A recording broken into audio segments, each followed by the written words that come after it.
What is up, you guys? Welcome back to the channel. It's Shady here, and today we're going to be diving right back into Love is Blind Season 7. So I'll be linking my last video in the corner here for you guys if you'd like to check that out. But without further ado, we're going to be diving into what has transpired within the last 6 to 10 episodes. So let's get right into it. I'm going to go couple by couple, sharing what has happened between them, my thoughts, all that good stuff. Because when I say a lot has come out, I mean a lot has come out since we last talked about these couples. So we only have 6 couples at this point. Obviously, we know from the last video, Leo and Brittany didn't even make it to Mexico, let alone to being a couple outside of the pods. So we're not going to be talking about them at all. Nick and Hannah. Now, I kind of already foresaw a lot of problems between these two. I think I mentioned something about Nick kind of having this like flirtatious personality naturally, where it could get him into trouble. And also Hannah has some issues as well in terms of her communication style and how she actually explains herself. It comes across as her talking down to people, but I'm just getting the vibe that they did indeed friend zone each other and they were just not a good fit from the start, but they were trying their best to make it work. Now, they did keep saying that they loved each other, but at the same time, I think that they just didn't know the difference between like a friendly type of love and like a love that's like, you know, relationship, marriage type of thing, you know? It seemed as though Nick in some ways was kind of scared of Hannah for a good bit of their time living together in the apartment, because it's like he kept trying to obviously explain himself and how he feels, but Hannah would in some ways kind of gaslight him pretty much to make it seem like she wasn't bullying him, because let's be real, she was a bully. And I think her family, I don't know if y'all picked up on it, but it feels as though Hannah bullies them too. They're kind of scared of her. And then also when it comes to her own friend,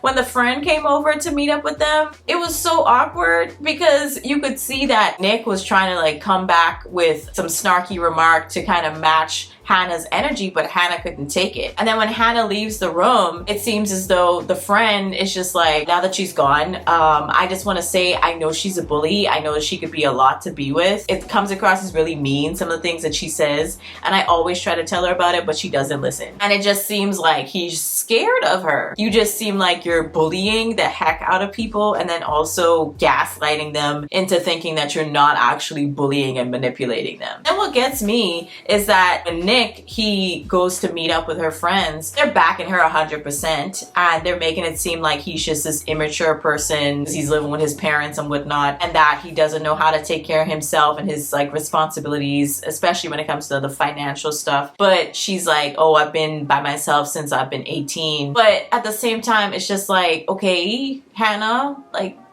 who cares? In terms of adjusting to even being with another person, let alone marrying them in a couple of weeks, is a lot. And I think she was putting a heck of a lot of pressure on him. But at the same time, I do think to some extent your partner should be able to, you know, obviously pick up the slack, do certain things. But it was kind of frustrating how she was talking to him. It felt like Hannah was more so interested in trying to make him into something that she wanted. And on top of that, when they go to this whole party, he gets to talk with one of his other matches. They kicked it off. They talked for a pretty long time, it seems. Hannah had said 40 minutes, but I don't think it was 40 minutes. But either way, it seemed like a pretty lengthy conversation. However, I think it was a refreshing conversation for Nick because he finally was able to speak with someone who seemed to actually like him. It seemed like Hannah just did not like Nick this entire time. And it came across as, I'm trying to build you. So Nick, he gets into a conversation with Hannah because Hannah's just like, well, what did y'all talk about? It was such a long conversation. The thing is with Nick, he's just getting frustrated because it's like, you know, you should just trust me, okay? Obviously, like there wasn't any flirtatiousness. We didn't touch each other. We didn't say anything inappropriate. But at the same time, Katie did come up to her and say, you know, Nick is hot like a few times during the night. Obviously, Katie wasn't interested in him. She made that very clear. She was like, no, I think he's cute. I think he's attractive, but he's not someone that I'm interested in. And also, I did not like her comment about making Nick into a man, changing him from a boy to a man. It literally came across as, I'm the one that made you, don't forget that. And then they didn't even go to the dress fitting and suit fitting because Hannah was like, we need to have a conversation. I just don't think this is gonna work out. And it just seemed like it needed to happen. I didn't think Nick was gonna be the one to end it anyway. way, but I think it was for his own good, because I think he was going to keep trying until the end,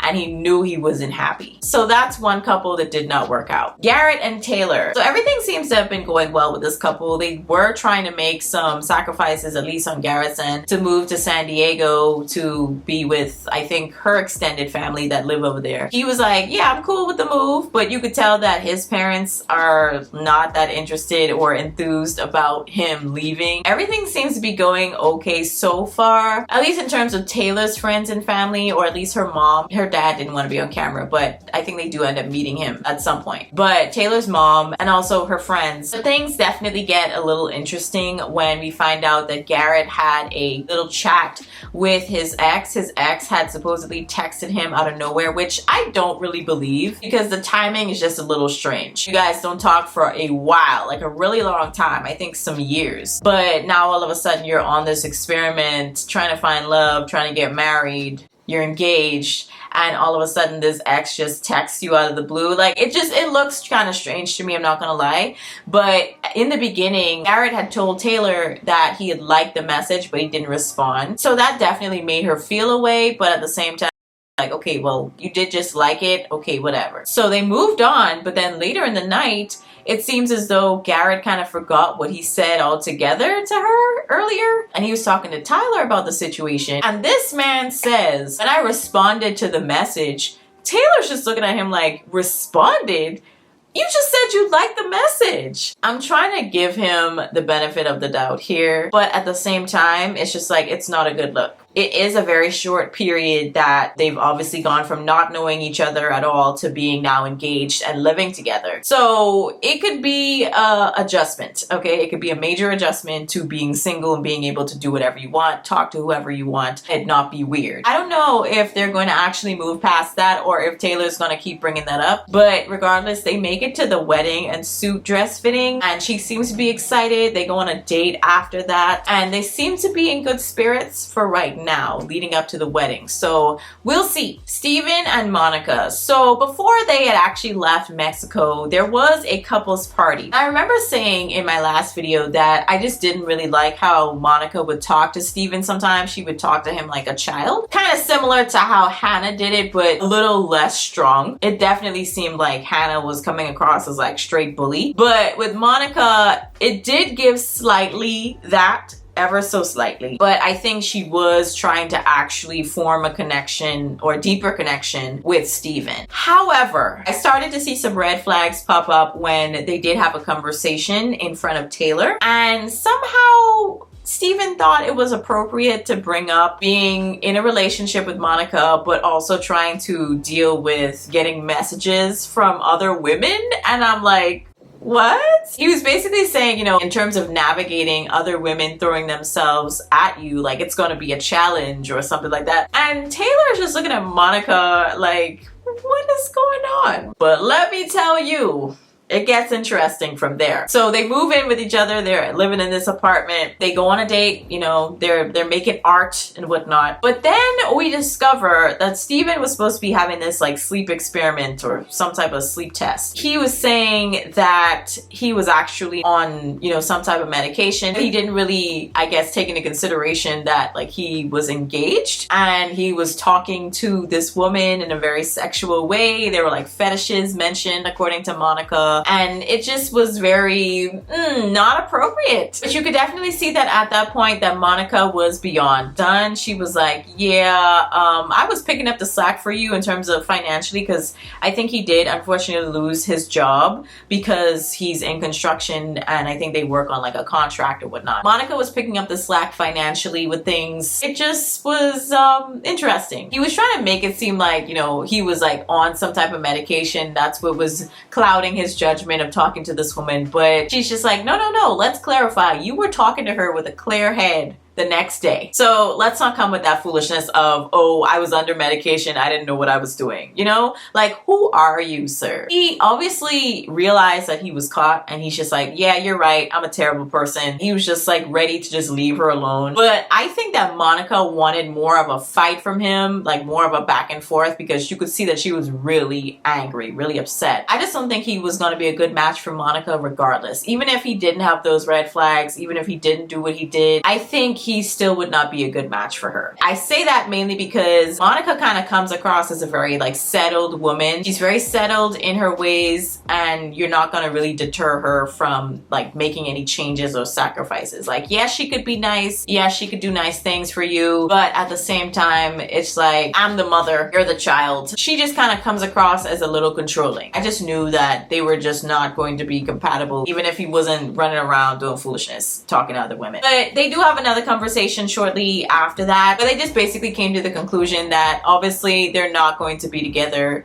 Horrible relationship compatibility. So that's two couples now gone. Tyler and Ashley, another bombshell. After they meet each other's friends and family, things go in a different direction than I think most of us thought it would. I think a lot of us were rooting for them. Tyler eventually exposes to Ashley that he actually has kids. Not in the regular sense of actually having like a baby mama, but in the sense of I was basically a sperm donor. I gave my sperm to this friend of mine, and she and her girlfriend wanted to have kids, but they realized that it was going to be a little bit out of their budget to actually go to a sperm bank to get pregnant. He donates his sperm, they get pregnant. I think they have maybe like 2 kids together. I could be wrong, it might be 3, I don't know, but I know it's more than 1 for sure. He didn't really have it set up in a way where it was like I wouldn't have any contact. It seemed as though he was still pretty much intertwined within their family because that's his friend. And on top of that, we find out that later on, the girlfriend decided to leave the relationship. So now his friend was pretty much just there raising the kids by herself. So now it seems as though Tyler pretty much steps in to be that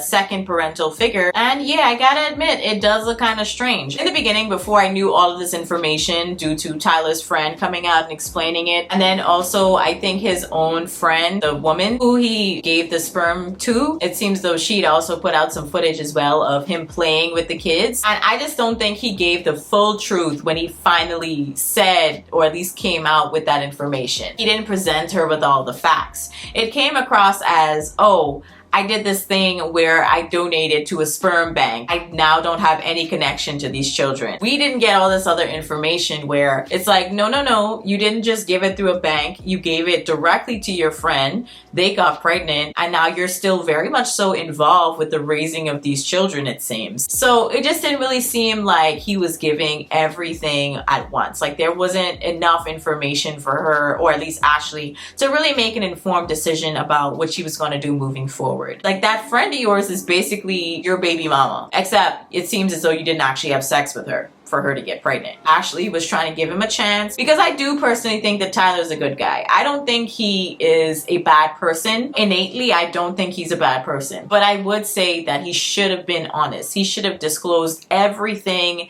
in those pods before proposing to Ashley so that she could then say, you know, I accept all of this and everything is fine. I will deal with everything that you said you come with. But the fact that he did not do that is sketchy to me. But I just don't think he's necessarily a bad person. They do end up going skydiving, and I'm curious to see if they're actually going to say yes to each other, and if they do, if they stay married.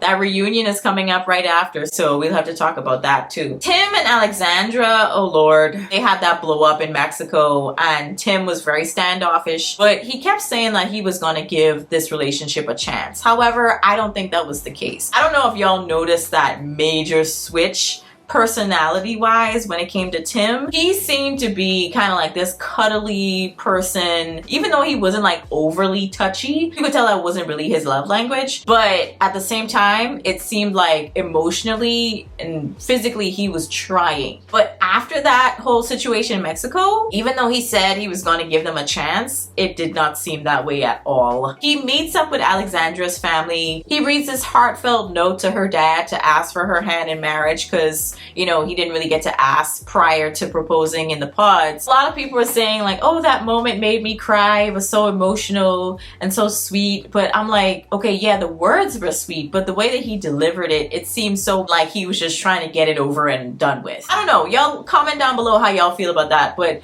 in that moment, watching that, it did not feel like those were even his words. Eventually, Tim's parents are coming to DC to visit Tim and Alexandra and meet Alexandra for the first time. They seem to have a good conversation. You could tell obviously when it comes to filming that they're probably filming for several hours to figure out what takes they're going to keep and which ones they're going to disregard. But we find out in another episode that Tim had some issues with Alexandra. I guess after the cameras had left, she also had decided to go and take a nap or go to sleep or something. He didn't like that because he says his parents had drove for several hours to come and meet her, and she just decides after the cameras leave, you know, she's leaving. So I could see how he's taking that as like, you know, rude and a little offensive. And he was also comparing and bringing up that he was putting so much effort into the meetup with her parents and her family, but she didn't really seem to be putting in that much energy in terms of his family. So he kind of took it as disrespect, and I kind of get it, but at the same time it's like, I mean, you guys were probably talking and filming for hours. She's tired, you know? Like, I understood where he was coming from, but at the same time it's like I understood why she just kind of wanted to take a nap at that point. But we also see when they have this conversation that eventually leads to a blow up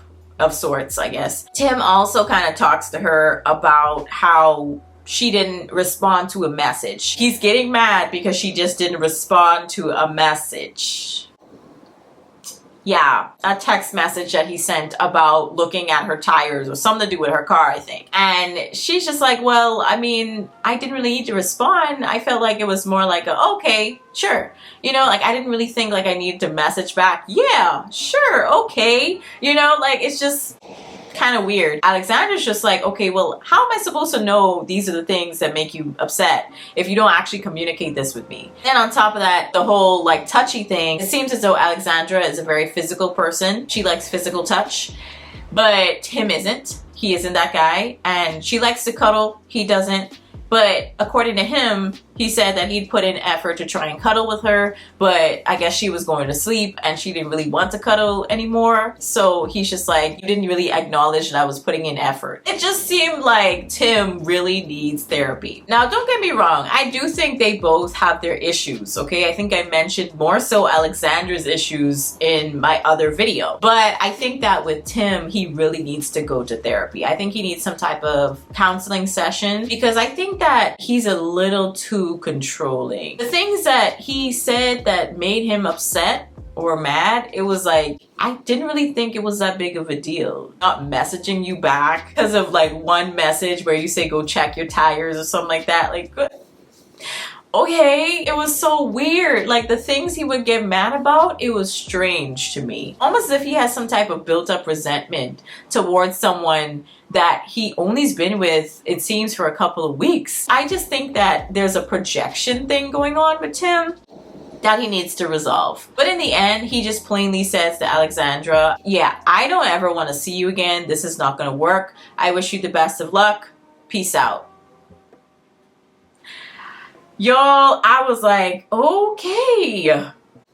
Okay. Again, it just seemed like ever since Mexico, Tim was completely disconnected from this relationship. You cannot convince me otherwise. He was just not there. Mentally, emotionally, he was already checked out from Mexico. And just watching that play out, how he did that whole breakup, I just knew, yeah, he was ready to go from then, but made it seem like he was sticking it out to see things through, but he knew he wasn't interested. But anyways, I just think that's very interesting. It's also very telling that in the beginning, he didn't even actually get on one knee to give or present the ring and put it on Alexandra's finger. That was a red flag from the jump that he was not ready for marriage. Our last couple is going to be Ramses. Either Ramses or Ramsis. I think I heard Marissa say Ramses a couple of times. So I'm going to say Ramses now. So Ramsis and Marissa, I think they're trying to force it at this point. At first, I was thinking that they were very compatible until I watched these last couple of episodes, and I am not so sure at all that they are. I think they're probably better off as friends, but as being like married, I don't think this is gonna work. I think they thought it was gonna be a chill, easygoing relationship, but now they're kind of realizing, yeah, we're kind of two totally different people. So one moment in particular that made me really start thinking about this is when they had that conversation about, I think, Marissa's military history or background. Working, I think she was in the Navy? Was she in the Navy? She was working on some ships, okay? She has some sea legs. So it seems as though Ramses, he is okay with that being a part of her life. However, if she was to ever go back into the military, he would definitely have a problem with that, because he says that he obviously sees the other side and how, when it comes to the military, how they could treat other countries and things that happen there. And it is tragic, okay? Don't get me wrong. You know, the loss of life, especially in certain cases, it's really bad. I totally understand where he's coming from. However, Marissa is trying to get him to understand that when you sign up for the military, you're usually really young and you don't really fully understand the scope of what it is that you're doing. Eventually you realize that, but because you're obviously in service, you're kind of told to do certain things and you have to follow orders. So I think Marissa is trying to get him to understand that side of things, but I think Ramsis is so stuck in his own understanding of it, like, you know, war is bad, the military, you know, they do bad things. So I think he's so stuck in that where he can't really see what Marissa is trying to explain to him and where she's coming from. He basically said, you know, no one's forcing these young people that are coming into the military to do what they do or sign up. So you can't really convince me that they shouldn't be taking any responsibility for their actions. And it's just like, no, that's not what I'm saying. They should take responsibility for what they chose to sign up for. But I think it's just in the beginning, they don't entirely understand the scope of what they're going to be asked to do in many cases. So they definitely butt heads in that situation. What gets me also is when Ramses goes to meet up with Marissa's siblings and her mom. We find out that her mom actually was married before, but Marissa's father, or, you know, the mom's husband, he decided to up and leave the family. Or at least that's the story that she tells. She pretty much raised 4 kids by herself. I have to say, I'm not really a fan of Marissa's mom. She scares me. I'm just gonna be real. I think you could be a tough person without like saying things like, oh, Marissa's a B word. She literally called her own daughter the B word. I was really taken aback. And then also she was kind of coming after like Ramses's style and whatnot. I'm like, geez, on the first go, lady, like chill. Is a way to be kind of tough, but I don't think you gotta be rude. I think they have other conversations, like for example, having kids later in life, and then also sex. She wants to not go back on birth control. She definitely is pretty much putting the ball in Ramses's court to say, you know, you're gonna have to wear condoms. And he's just like, I'm not gonna be wearing condoms every time we have sex for like the next 3-4 years. Like, that's just not comfortable for me. Not only are you asking him to pretty much stay at home, do all the work at home while you have your career as a lawyer, but also when it comes to sex, like, you know, I'm pretty much controlling that too. Like, I don't want no babies, but you're pretty much just gonna have to wear condoms this entire time. I could totally understand why he would definitely look at her like, yeah, no, I'm not doing that. Now, obviously in that situation, people could look at him as being selfish, but at the same time, it's like, if that's not what you want to do, then okay. With Marissa, if you don't want to go back on birth control or the pill, okay, you know what I'm saying? But in terms of what y'all are going to do, like, y'all need to come to some type of conclusion or decision or decide to leave this. That was another strike. And then when they had this conversation in this hot tub about Ramses not really being all that invested in the wedding planning process, and also in terms of getting to know her mother, and I'm like, your mom is a scary person. I would not really want to get to know her either. You know, obviously she is slowly, and I mean very slowly, warming up to him, but let's be real, she's not the most inviting person to get to know. If you're out here telling people, oh, you know, I'm gonna cut your balls off, like, if you don't treat my daughter right, yeah, they'd be terrified. Why would they want to open up? But yeah, I just don't know if they're compatible or as compatible as they thought they were. They were one of the very first couples to get sexual with each other, but at the same time, it's like, obviously, in terms of relationship dynamics, it's not all about the sex, you know? But even though that is a very important component, it's not all about the sex. So y'all let me know your thoughts on this one down in the comments. I obviously have my thoughts and opinions, but you guys might have different ones. But, you know, let me know down in the comments. I'll catch you on the next one. Peace.